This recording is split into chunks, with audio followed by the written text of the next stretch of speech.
திருச்செந்தூர் வரைக்கும் வந்துட்டு முருகரை பார்க்காம போனேன் அப்படின்னு சொல்லிட்டு கோயிலுக்கு போயிட்டு போவோமேன்னு சொல்லிட்டு போகும்போது பார்த்தா சர்ப்ரைஸாக தூண்டுகை விநாயகருக்கு ரீசெண்டாக வந்துட்டு கும்பாபிஷேகம் நடந்திருக்கு. ஸோ அவருடைய காட்சி கிடைச்சது ரொம்பவே மனசுக்கு சந்தோஷமாக இருந்தது.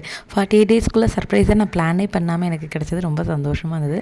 அவரையும் தரிசனம் பண்ணிவிட்டு அப்படியே முருகரை தரிசனம் பண்ண போயாச்சு.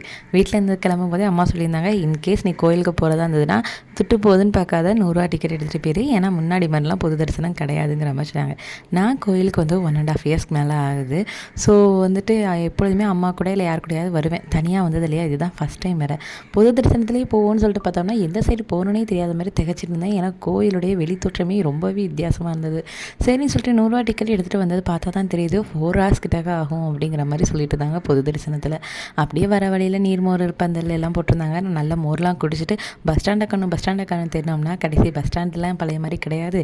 தேரடியில் போய் பஸ் ஸ்டாப் ஏறி பஸ் ஸ்டாண்டுக்கு போய் தான் நீ பஸ் ஏறணுன்ட்டாங்க. 1.5 வருஷத்தில் இவ்வளோ மாற்றங்களான்னு இருந்துச்சு.